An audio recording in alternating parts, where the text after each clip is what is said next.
ಒಂದೇ ಮಾತರಂ ಇದು ಯಾವುದೇ ಜಾತಿ ಗಾನ ಅಲ್ಲ, ಒಂದೇ ಮಾತರಂ ಯಾವುದೇ ಪಕ್ಷದ ಗಾನ ಅಲ್ಲ, ಯಾವುದೇ ಪಂಗಡದ ಗಾನ ಅಲ್ಲ, ಇದು ರಾಷ್ಟ್ರಗಾನ. ನಮಗೆ ಸ್ವಾತಂತ್ರ್ಯ ತಂದು ಕೊಡಲು ನಾವು ಜನಗಣಮನ ಹಾಡಿ ಸ್ವಾತಂತ್ರ್ಯ ಪಡೆದಿಲ್ಲ. ಸ್ವಾತಂತ್ರ್ಯ ಪಡೆದ ಮೇಲೆ ಜನಗಣಮನ ಹಾಡನ್ನು ರಾಷ್ಟ್ರಗಾನ ಆಗಿ ಮಾಡಿದ್ವಿ. ಆದರೆ ಸ್ವತಂತ್ರ ಪಡಿಬೇಕಾದರೆ ಒಂದೇ ಮಾತರಂ ಹಾಡ್ಕೊತ ಅದರಲ್ಲೇ ಫಾಸಿ ಹೋದರು, ಅದರಲ್ಲೇ ಜೀವ ಕೊಟ್ಟರು, ಏಟು ತಿಂದರು, ಜೈಲಿಗೆ ಹೋದರು, ಒಂದೇ ಮಾತರಂ ಅಂಥೇಳಿ. ಆ ಗಾನ ರಾಷ್ಟ್ರದ ಸ್ವಾಭಿಮಾನದ ಗಾನ, ರಾಷ್ಟ್ರದ ಏಕತೆಯ ಗಾನ. ಅದಕ್ಕೆ ಕೆಲವು ಜನರು ವಿರೋಧವನ್ನು ಪಡಿಸ್ತಾ ಇದ್ದಾರೆ. ನಾನು ಈ ಸಲ ಸ್ಪಷ್ಟವಾಗಿ ಹೇಳಬೇಕಂತೀನಿ, ಒಂದೇ ಮಾತರಂ ಗಾನಕ್ಕೆ ಯಾರಾದರೂ ವಿರೋಧ ಪಡಿಸಿದರೆ ಅಥವಾ ನಾ ಹಾಡೋದಿಲ್ಲ ಅಂತ ಹೇಳಿದರೆ ಅವನು ಸಂಪೂರ್ಣ ರಾಷ್ಟ್ರದ್ರೋಹಿ ಅಂತ ಅವನಿಗೆ ಮಾಡಬೇಕು. ಆಮೇಲೆ ಅವ ಭಾರತದಲ್ಲಿ ಇರಲಿಕ್ಕೆ ಲಾಯಕಲ್ಲ. ಅದಕ್ಕೆ ಯಾವುದೇ ಕಾನೂನು ಇದ್ದಿಲ್ಲ ಅನ್ನೋದಕ್ಕೆ ಅವ್ರ ಮೇಲೆ ಕೇಸ್ ಮಾಡಲಿಕ್ಕೆ ಬರ್ತಿದ್ದಿಲ್ಲ. ಇವಾಗ ಕೇಂದ್ರ ಸರ್ಕಾರ 8 ದಶಕ ಕಳೆದ ಮೇಲೆ ಆದರೂ ಎಚ್ಚರಗೊಂಡಿದೆ. ಯಾವುದೇ ಪಾರ್ಟಿ ಸರ್ಕಾರ ಇರಲಿ, ಕೇಂದ್ರ ಸರ್ಕಾರ ಎಚ್ಚರಗೊಂಡಿದೆ. ಇವಾಗ 20 ಜುಲೈ ಒಂದು ಕಾನೂನನ್ನು ಅವರು ಮಾಡ್ತಾ ಇದ್ದಾರೆ. ರಾಷ್ಟ್ರಗಾನಕ್ಕೆ ಅಂದರೆ ಒಂದೇ ಮಾತರಂಕ್ಕೆ ಯಾರಾದರೂ ಅಡ್ಡಿಪಡಿದ್ರೆ, ಹಾಡೋದಿಲ್ಲ ಅಂತ ಹೇಳಿದ್ರೆ ಅಥವಾ ಅದಕ್ಕೆ ಅಪಮಾನ ಮಾಡಿದರೆ ಅವರಿಗೆ ಅಪರಾಧಿಕ ಗುನ್ನೆ ದಾಖಲು ಮಾಡಲಿಕ್ಕೆ ಪೊಲೀಸರಿಗೆ ಅಧಿಕಾರ ಇರ್ತದೆ. ಅದರ ಬಗ್ಗೆ ಕಾನೂನು ಆಗ್ತಾಯಿದೆ. ಇದನ್ನು ನಾನು ಸರ್ದಾರ್ ವಲ್ಲಭಭಾಯಿ ಪಟೇಲ್ ಪ್ರತಿಷ್ಠಾನ ವತಿಯಿಂದ ಹಾರ್ದಿಕವಾಗಿ ಸ್ವಾಗತಿಸುತ್ತೇನೆ. ಅದಲ್ಲದೆ ಮತಭೇದ ಇರ್ಬೋದು, ವಿರೋಧಿ ಪಕ್ಷ ಇರ್ಬೋದು. ಲೋಕಶಾಹಿಯಲ್ಲಿ ವಿರೋಧಿ ಪಕ್ಷ ಇದ್ದರೆ ಅದು ಲೋಕಶಾಹಿ. ವಿರೋಧಿ ಪಕ್ಷ ಇದ್ದಿಲ್ಲ ಅಂದರೆ ಅದಕ್ಕೆ ಪ್ರಜಾಪ್ರಭುತ್ವ ಅನ್ನಲಿಕ್ಕೆ ಆಗೋದಿಲ್ಲ. ಆದರೆ ಇಂಥ ರಾಷ್ಟ್ರೀಯ ಗಾನದ ಹೊತ್ತಿಗೆ ವಿರೋಧ ಆಗಬಾರ್ದು. ಈಗ ಕೇಂದ್ರ ಸರ್ಕಾರದವರು BJP ಸರ್ಕಾರ ಆ ಬಿಲ್ಲನ್ನು 20 ತಾರೀಕಿಗೆ ಬರ್ತಾಯಿದೆ.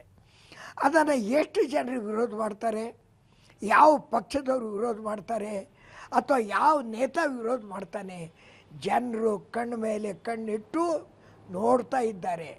ಯಾರು ರಾಷ್ಟ್ರದ್ರೋಹಿಗಳಿದ್ದಾರೆ, ರಾಷ್ಟ್ರ ಪ್ರೇಮಿಗಳು ಯಾರಿದ್ದಾರೆ, ಸ್ವಾರ್ಥಿಗಳು ಯಾರಿದ್ದಾರೆ, ಕೇವಲ ಪಕ್ಷ ಸಲುವಾಗಿ ಪಾರ್ಲಿಮೆಂಟ್ರಲ್ಲಿ ಯಾರು ಸೇರಿಕೊಂಡಾರೆ ಅದನ್ನು ನಿಗಾ ಇಟ್ಟು ನೋಡ್ತಾ ಇದ್ದಾರೆ.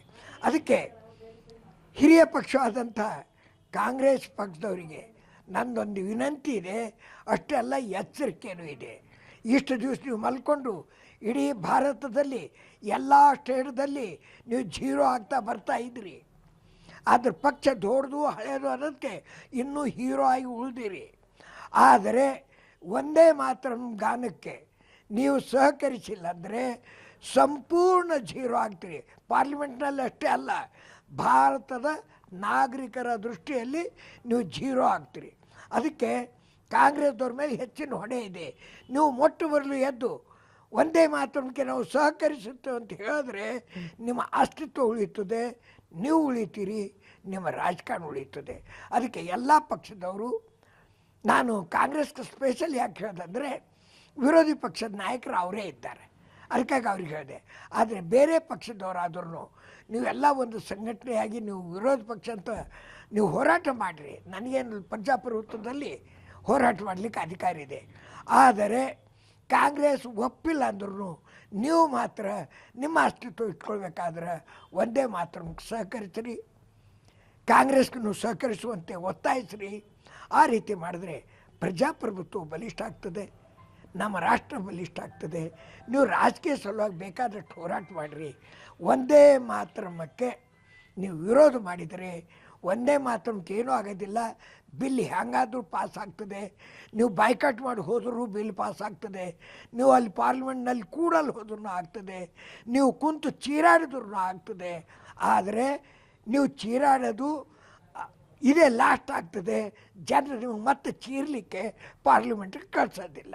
ಇಂಥ ಪರಿಸ್ಥಿತಿ ಬರಲಾರ್ದಂಗೆ ಎಚ್ಚರಗೊಂಡು ನೀವು ಒಂದೇ ಮಾತರಮಕ್ಕೆ ಸಹಕರಿಸುತ್ತೀರಿ.